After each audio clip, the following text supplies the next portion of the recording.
Hello, my name is Brendan Decora, and I want to welcome you to my podcast, Pro Audio Profiles. Here, I'm going to interview recording engineers, mixers, producers, and others in the pro audio field. Together, we're going to learn how you can make amazing records that can give your listeners goosebumps. Welcome to the show.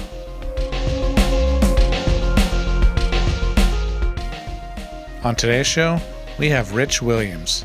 He's the owner of Burl Audio and also an accomplished engineer, producer, and artist. Enjoy. Welcome to the show.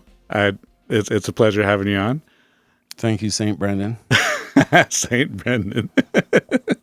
Wait, we have to stop there. What's the history behind that? Where did that come from? Well, because up until you, Brendan, we made every other assistant engineer we ever came in contact with cry. What? You did not cry, so we called you St. Brendan because at 4 a.m, when we needed something patched, you patched it without bitching and moaning and complaining and whining and crying. Nice. We're like, wow, this guy. He must be good. We're used to these Santa Cruz slackers where I come from, and they're all just a bunch of whiners. So. We're not used to you guys in LA who know how to work. Get the job done. Nice. So I like to start with a little bit of your backstory, like how you got to where you are, all that. Well, it's how much time do we have? I mean, are we talking a biography here, or what? No, maybe it could be like 15 minutes if you want to go into that much detail. Okay. Well, like all of us, we're impassioned by music, and at a very early age, obviously, we all love music, and we get a song stuck in our head, and we can't get it out, and then, after a while, we want to emulate our heroes and then the rock stars that we all grew up loving. But I was brought up in your average, ordinary American family, like most people, and it was all about going to school, getting good grades, going to college, getting a job, the wife, the family, blah, blah, blah, blah, blah. White picket fence.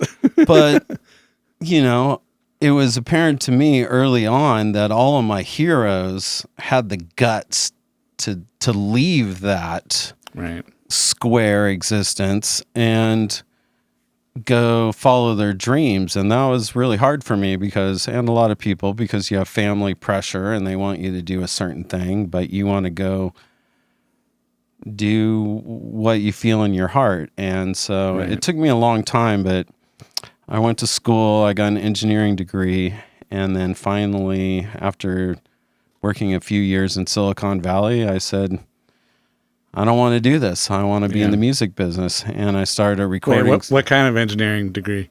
There's so many different. Well, a real engineering degree. Right. Not a recording engineering degree. Yes. That word is used loosely with recording engineers. But I have a degree in computer engineering, which is basically electrical engineering and computer science. It's almost a dual degree. Okay.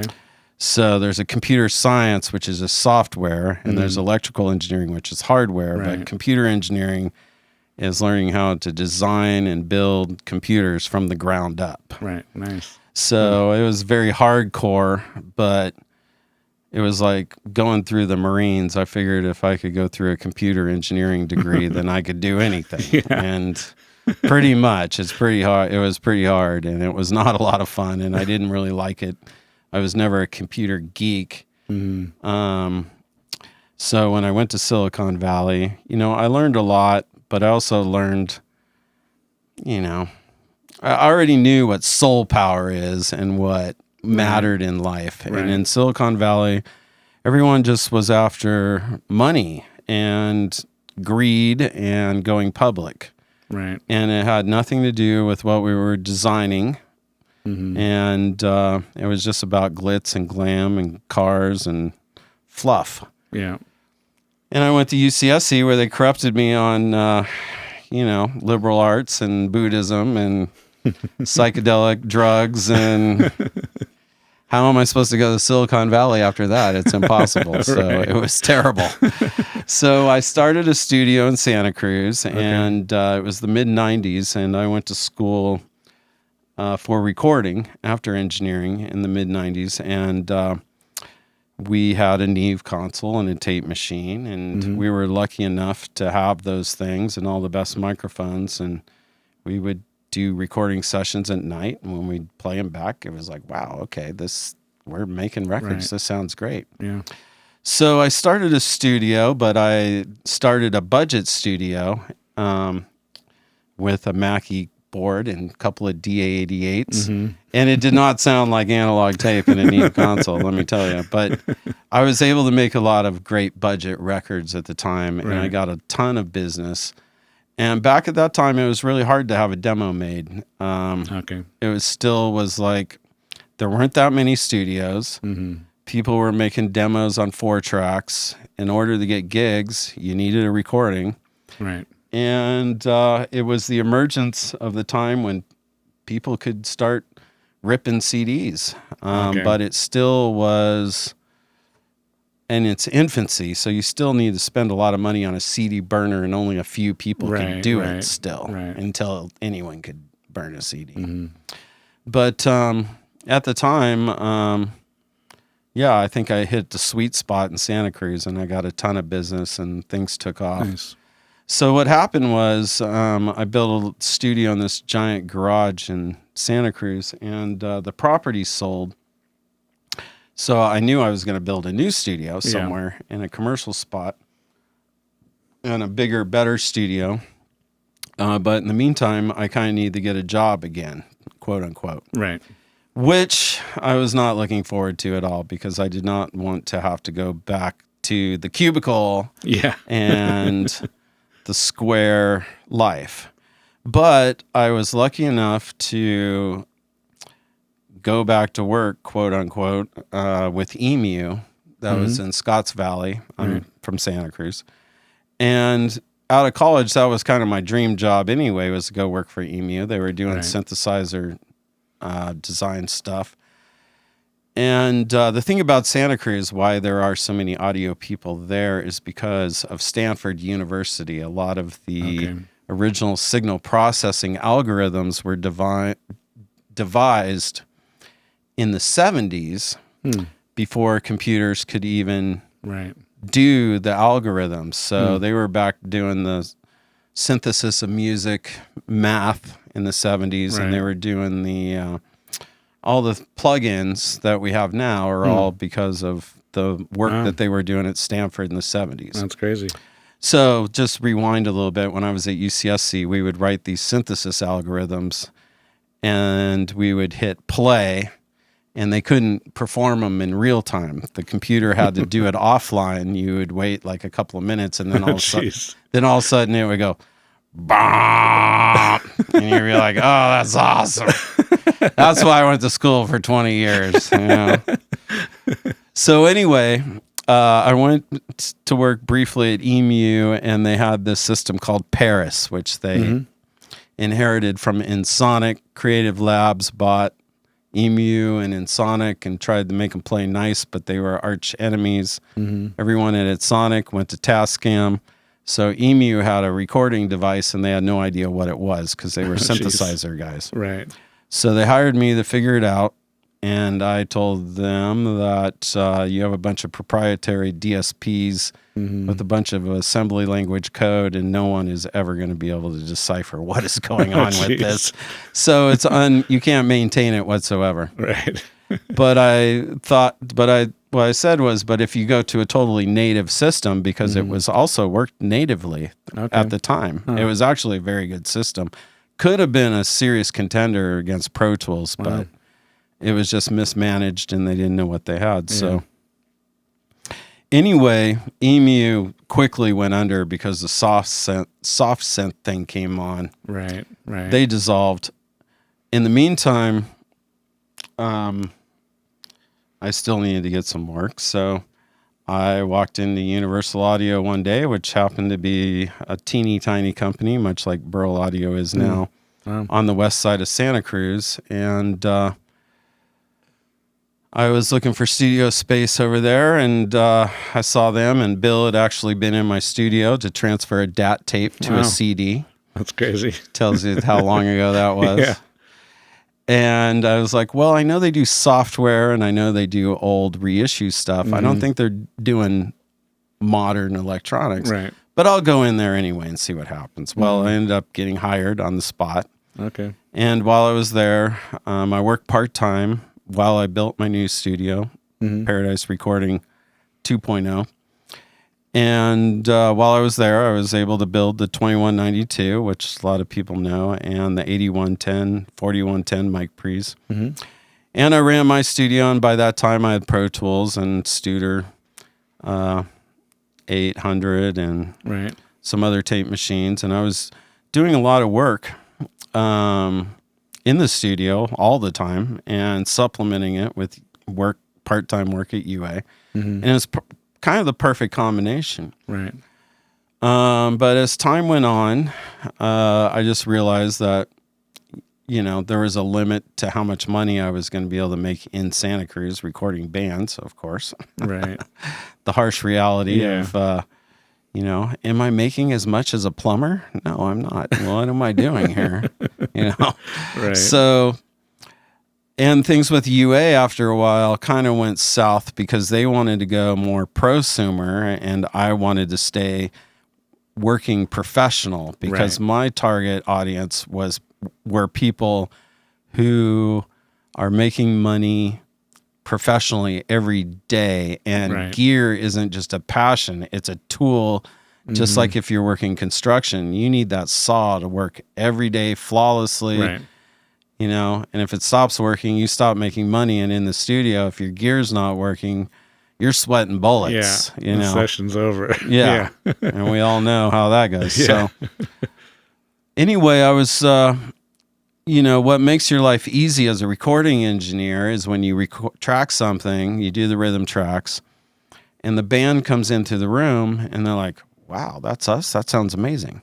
Right. And in the days of tape, that's exactly what would happen. They were like, wow, tape just made your life so much easier for so many reasons. And maybe we'll get into that. Maybe we won't. But anyway, that was the point of the 2192. It was like finally digital, which really sounded like really harsh and thin, and didn't sound like any of our favorite albums at the time, because none of our favorite albums were recorded digitally at that time. Of course. They were all still done on tape. So I thought the obvious next thing would be the multi-channel version of the 2192. Duh. Let's make this modern Studer. Yeah. Hello. Exactly. But UA, they wanted to go down a different path, which we all know has led to the Apollo, and their plugins are great, but as far as a professional tool, you can say that the plugins are professional tools, but obviously, I'm not saying you can't do a good work with an Apollo, but it's not going to make your life as easy as a mothership. Right. But bump. So anyway, UA and myself, we parted ways, and it was the most unceremonious departure. Basically, my work there ran out, and I walked away one day and never came back, and they never called me, so whatever. Oh, good. But I started Burl Audio immediately. Okay. And so the hard part originally was trying to figure out how to improve on the 2192, which I ultimately feel definitely have accomplished. But the dream was always to build the multi-channel, because the ultimate dream was to replace the tape machine, and not the tape machine in terms of the sound of tape, right? But replace the tape machine in that it's a piece of gear that you don't have to think about, because it's going to do its job. It's going to do it right, and you can focus on making music, and that is exactly what a tape machine used to do. Exactly. Exactly. It's professional. It's a professional tool. Just like the console. And then Yeah.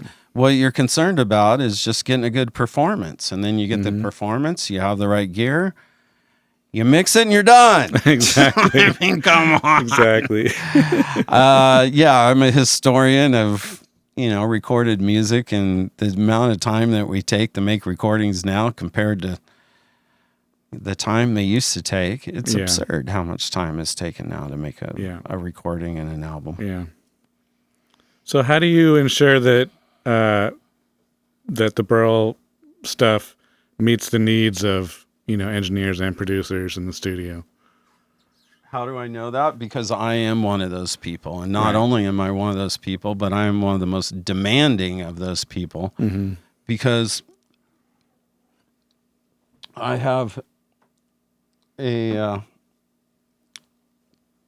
my whole thing is quality. So if I'm recording a band, I'm as impassioned about their project as they are. Right. And I want their project to sound great and stand up to the other albums that they're used to hearing on the radio. Of course. So, that was always the hard part with the budget studio, is they're going to bring you a recording that was done on gear that blows your gear away. And there's no way you're going to be able to compete with the Soundcraft Ghosts and D88s, and they've done it on a Neve with Studers, Right. Of course, I grew up in the time when, or I didn't grow up, but my studio did, during the time of Sublime.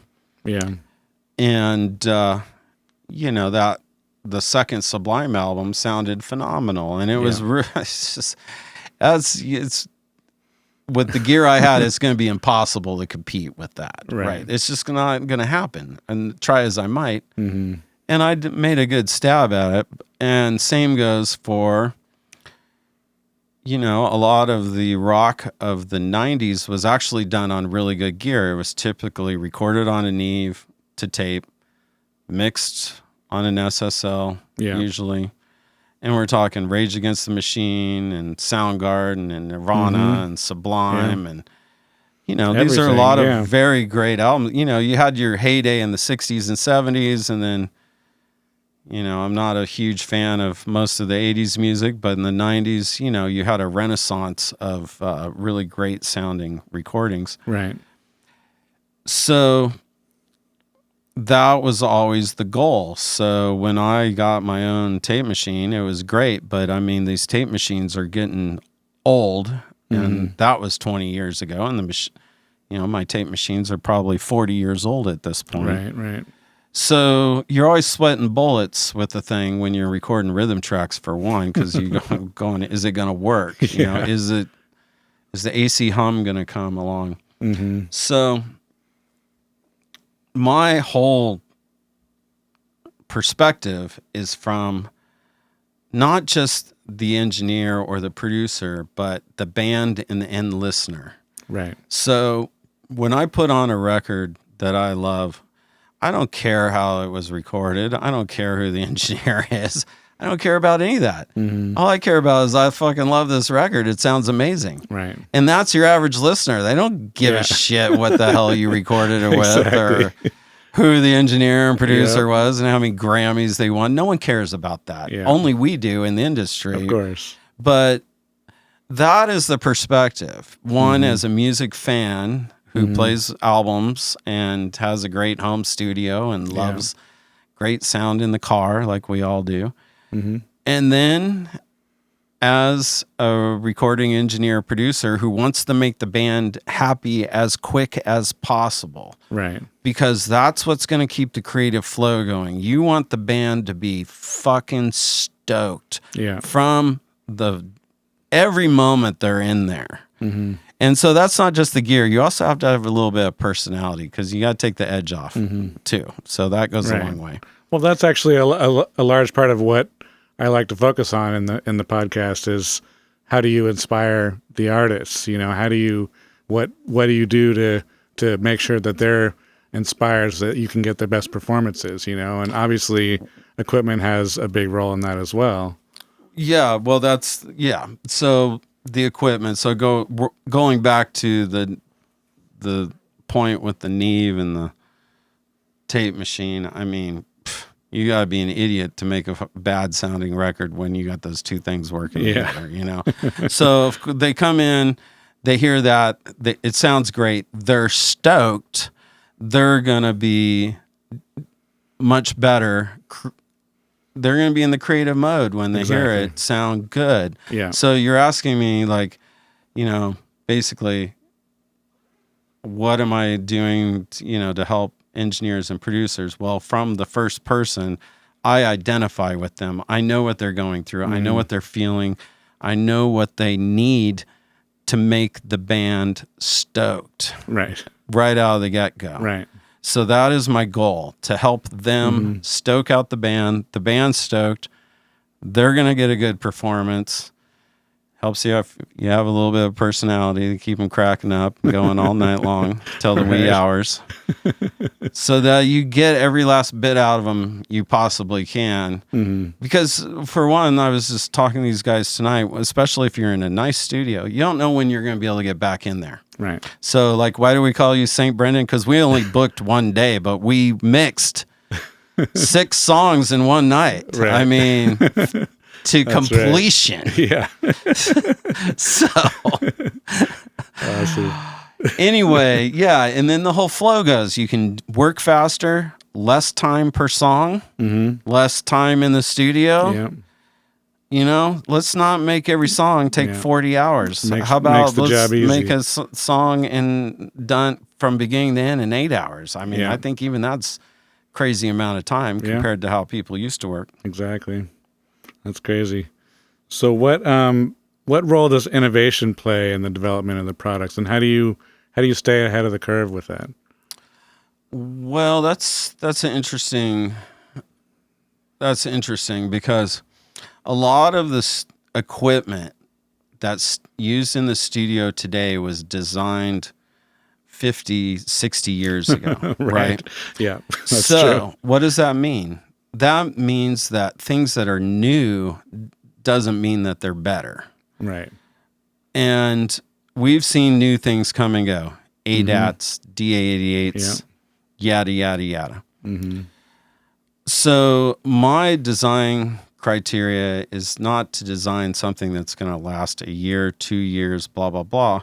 But when I was working at UA and I was working on the 2192, and that was 20 years ago, and the 1176 had been around since the 60s, and they were making their living off of selling something from the 60s. Yeah. So my goal was to design something that was going to be around for 20 years. Right.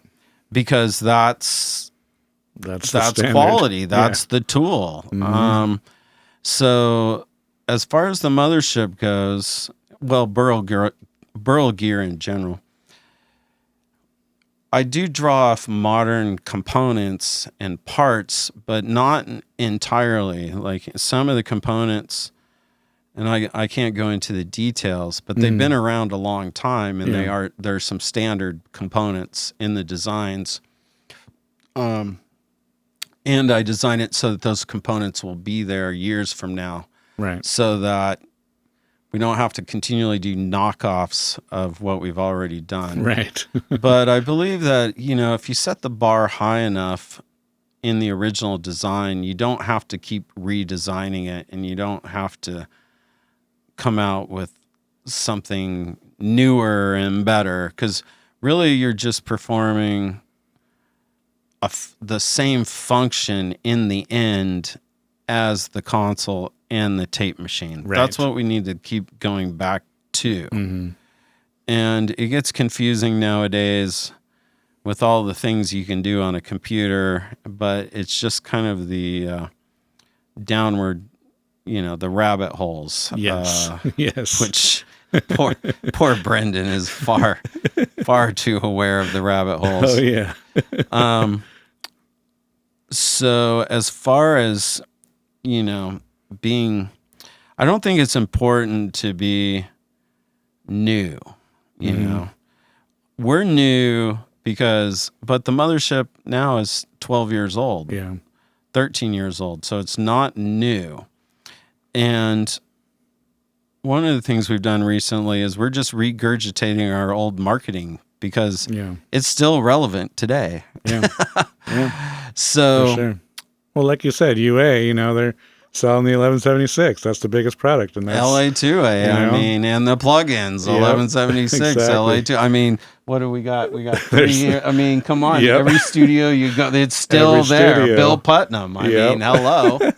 And Rupert Neve. Yep. So my goal, in the end, is to be on par with Bill Putnam and Right. Rupert Neve and have products that last. And when I'm dead and gone, they're still in the studio making records with Yeah. them. So For sure. and I want to see these motherships over here. They shouldn't need to be replaced 10 years from now. Right. I mean, I'm hoping that, the electronics keep burning on and they're Yeah. still making records years from Absolutely. now. Did that answer Absolutely. your question? Yes, definitely. I just want to take a quick break and tell you about my free guide detailing my techniques for recording huge snare sounds. Check it out now at brandondecora.com/huge snare. And now back to the show. So how do you balance the need for pristine audio quality with a desire for warmth and character that a lot of people want? Well,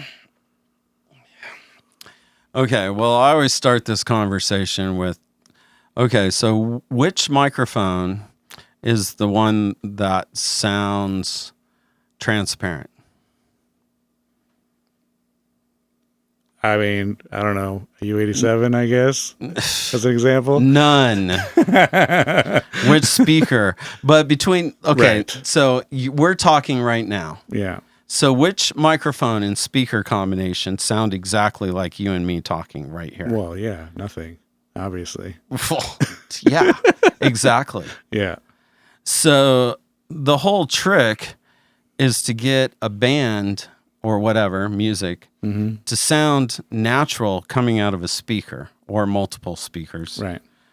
So, for one, I know for a fact that transparency doesn't exist outside of us talking to each other like we are now. Right. Every single electronic component has a sound and a tone. Mm-hmm. So the magic, there's a couple things. One, the least number of electronic components that you put in the signal path, the better. Of course. That's number one. Mm-hmm. Number two is that you try to use components that what I like to say have clarity. Right. There's no such thing as transparency. It's like looking through a window. Is that window transparent? No, of course not. There's a haze. It needs to be clean. There's light reflecting off of it. Mm-hmm. It's not like you and I sitting here. That's transparent. Yeah. So that's impossible, okay? And there's no such thing as a perfect analog to digital converter chip or a digital analog converter chip or a perfect transistor or a perfect tube or a perfect resistor or a perfect anything. So, but what I have found is that I've heard all of the deficiencies of all the different components Right. and just get rid of the components that have all the deficiencies. the worst ones. Yeah. So start with that. Right. So integrated circuit op amps for one, Yeah. which is in almost everything except for like a classic Neve console, an API console, a Rupert Neve Designs console, all the great mic pre's you know and love.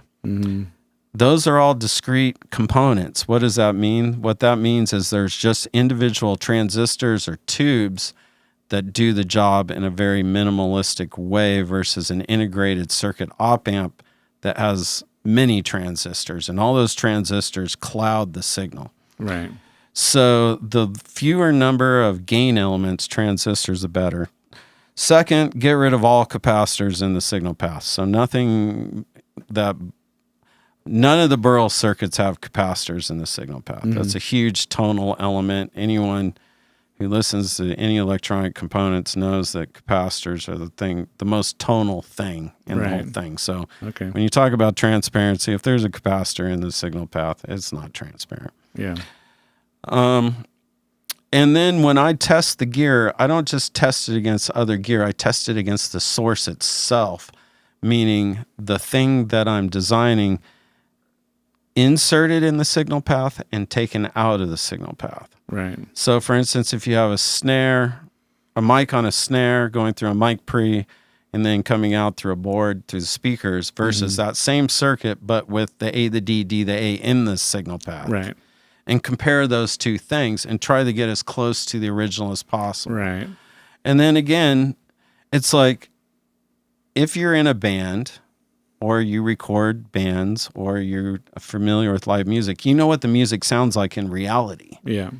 And so when I record, and that's again, I don't just make the electronics, I actually record with the electronics. Right. I like to crank it up in the mains, and I want the drums to sound as close to what it sounds like in the room as possible. Mm-hmm. Cranked up loud. And, with the electronics, that's what I strive for. And one of the frustrating things for me with Burl is when people talk about, oh, I want something that's transparent, and I'm like, that's just the biggest misnomer. You just you're talking about something that's clouding the signal and creating a lot of mid-range, and people think that things are more mid-range and have a lot of high-end or more transparent. So the other thing, though, on that whole tip is a lot of people don't understand the difference between Class A and Class AB. Right. And what Class AB is that there are two gain elements, one for the positive part of the wave and one for the negative. And every time the wave goes through the 0 point, there's a slight amount of distortion. That's called crossover distortion. Okay. So with Burl gear, everything is Class A. There is no crossover distortion. Mm-hmm. So what does that sound like? Well, when I first heard Class A, initially it sounds darker. And the reason being is because there's less noise in the mids and the highs. Right. So your initial perception is that, it seems like it doesn't have as much high end, but when you really listen to it, it's like, wait, it's far more clear. Right. And the high end that I thought I was hearing was actually crossover distortion. So a lot of people, when they hear modern electronics, they're just hearing a ton of crossover distortion. And especially with integrated circuit op amps, it's all crossover distortion. So what makes a Rupert Neve, or an OG Rupert Neve console sound great, it's because Rupert Neve used the perfect number of gain elements in his circuit. It was often Class A. There are capacitors in the signal path, but, they were painstakingly chosen. Every setting on the EQ had the correct phase alignment, and that is also what makes Burl gear special, is the phase response. So when people say, wow, it sounds like the Burl has... or the Burl, I hate to even call it, the mothership or Burl gear has more low end. It does not have more low end. The low end is phase aligned correctly. Okay. So that the fundamental frequency of a bass note comes out at the right time. Like when you hear a bass amp, you hit a note, the fundamental and all the harmonics come out at different times over the course of the bass note. And a lot of time the electronics, what they do is they delay the low end so that the fundamental comes out at the wrong time and makes it sound like there's not as much low end. That's crazy. So, to answer your question about, clarity and tonality, my argument is that in general, the mothership is not that tonal and doesn't have a lot of sound. It actually is just that most people are used to hearing something that sounds so much different that they assume that the mothership has more tonality when actually in a lot of ways it has less than the other A, the D, the A's. Interesting. Cool. I like to, wrap up each podcast with the same kind of set of questions. The first one is, what is your most influential teacher? And I guess in your case, it could be, engineer wise versus, design wise and electrical? Well, I think in third grade, I was in a fourth grade mixed class. Okay. And so I was in the third grade and we were trying to keep up with the fourth graders. Okay. And I think that our teacher at the time, Mrs. Gray, she was tough and she was strict, and she was one of my, it was one of the only classes where I didn't feel, most classes I was kind of ahead of the curve, especially when it came to math and things like that. But that was the one class that really challenged me in the third grade. And then the next year I was like way ahead of everybody else. So it's like, well, okay, now what? But I don't know if that's pertinent. I don't know. I'd have to say that a lot of my teachers weren't that great, to be honest. Yeah. And going into college, and I think a lot of times, especially in college, they had their own agenda. They weren't as concerned with teaching us. Right. They were mostly into being masochistic and teaching in code and expecting us to decipher what the hell they were saying. Right. So I don't know. College, I think one of the best ones we had was this guy that said, okay, you're all going to learn the exact same thing and get to the exact same level. Mm-hmm. And that was kind of good. I mean, outside of that, I'm not so sure. That's a toughie. It doesn't have to be like literal teacher, but it's a collective. I'd say it's a collective. I take a little bit from everything. I don't think. Yeah. I didn't have any. I'm my own Obi-Wan Kenobi. That's what I've been saying. This is my motto lately. Okay, Obi-Wan Kenobi. I'm my only hope. Awesome. So I'm an army of one lately. So I don't know. Awesome. I think I'd like to read a lot, and I get a lot out of reading things from the past. You know.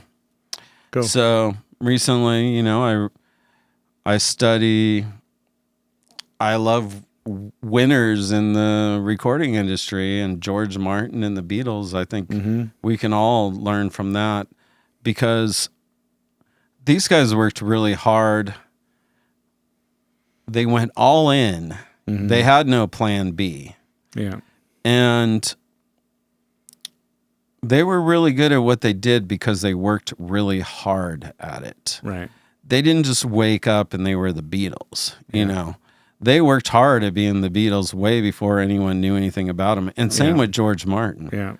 And that's what I get the most out of is you don't just wave your magic wand and you're amazing. You got to work really hard. And I think that's kind of what's, obviously missing in today's music world, is that people are just leaning on technology now, and the talent, it's laughable. It's really hard to watch the Grammys or anything like that. Yeah. It's painful. I don't know anyone who loves music who can even sit through the Grammys, right? Yeah. So what does that say? Exactly. It's not to say that there aren't great people out there. Right.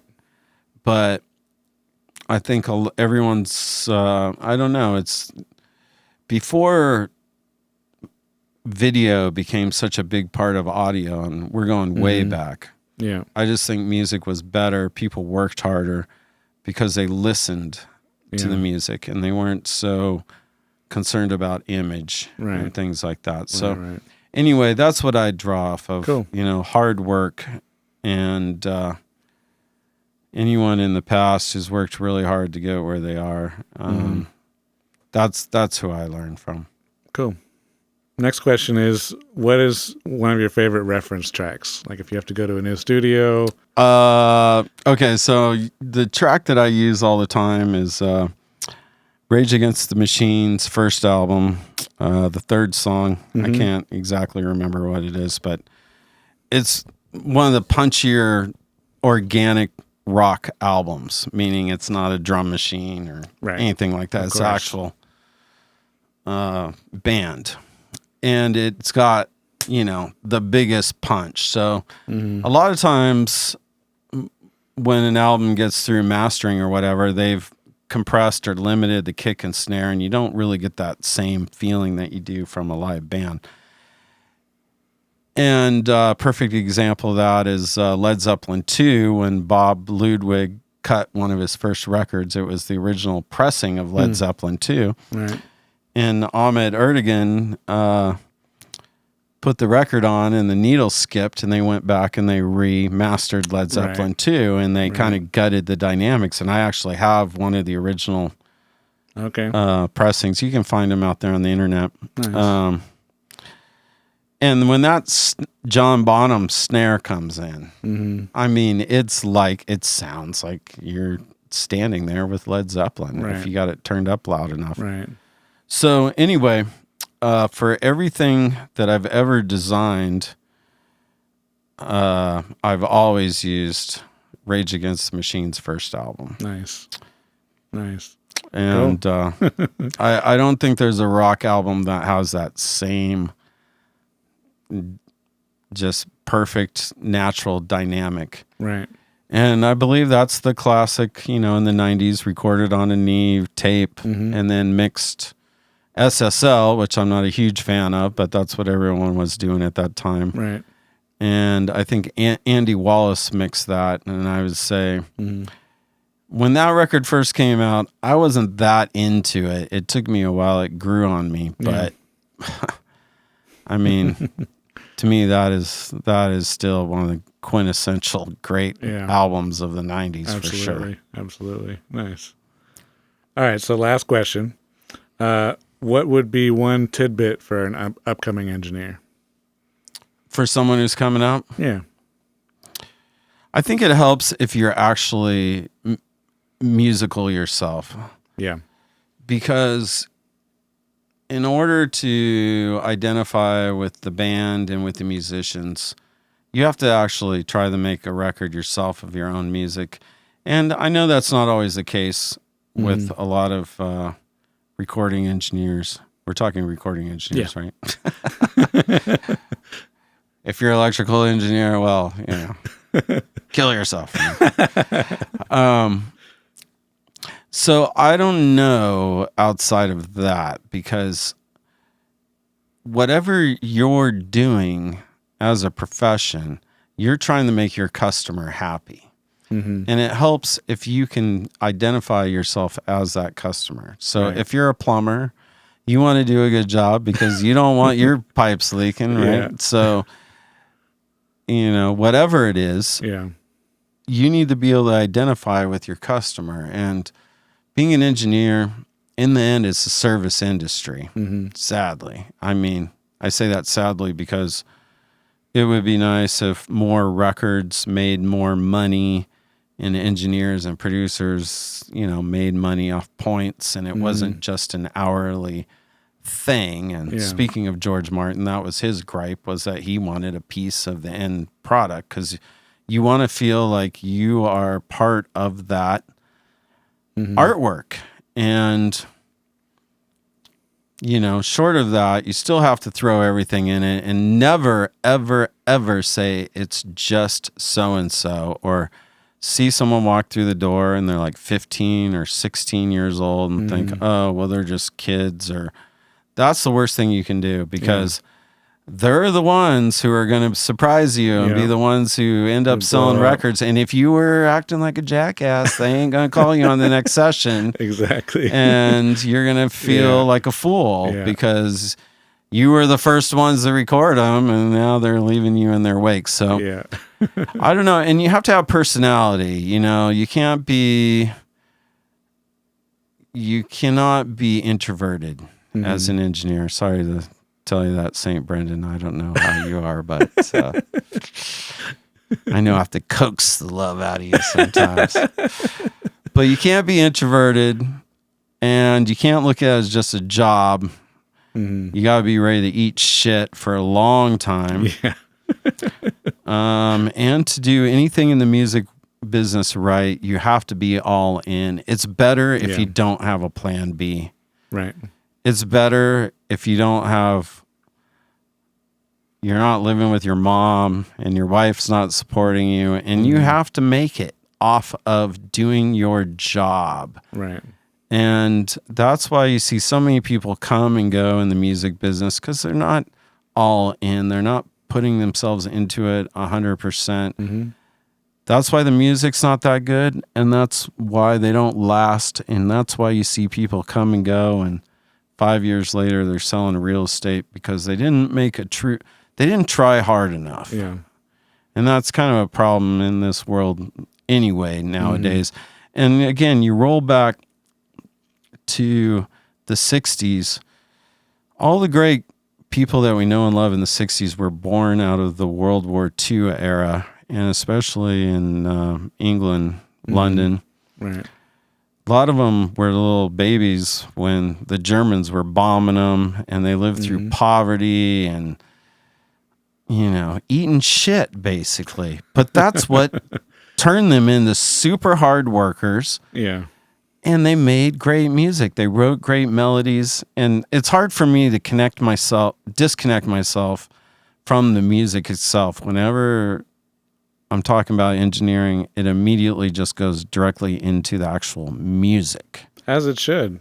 Because that's really where your head has to be, in the music. And your job is to make an environment, a situation where the bands don't have to worry about the engineering or the sound.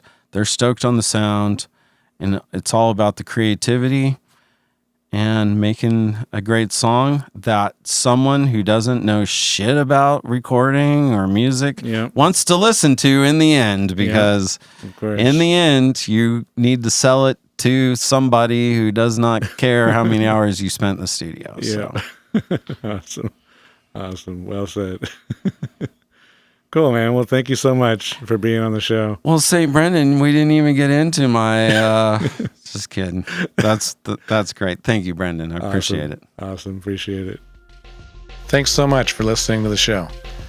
As you know, I'm just getting this started, and I'd love your feedback on how I'm doing, if I should keep this going, what your thoughts are. Feel free to visit proaudioprofiles.com and send me a message. Until next time.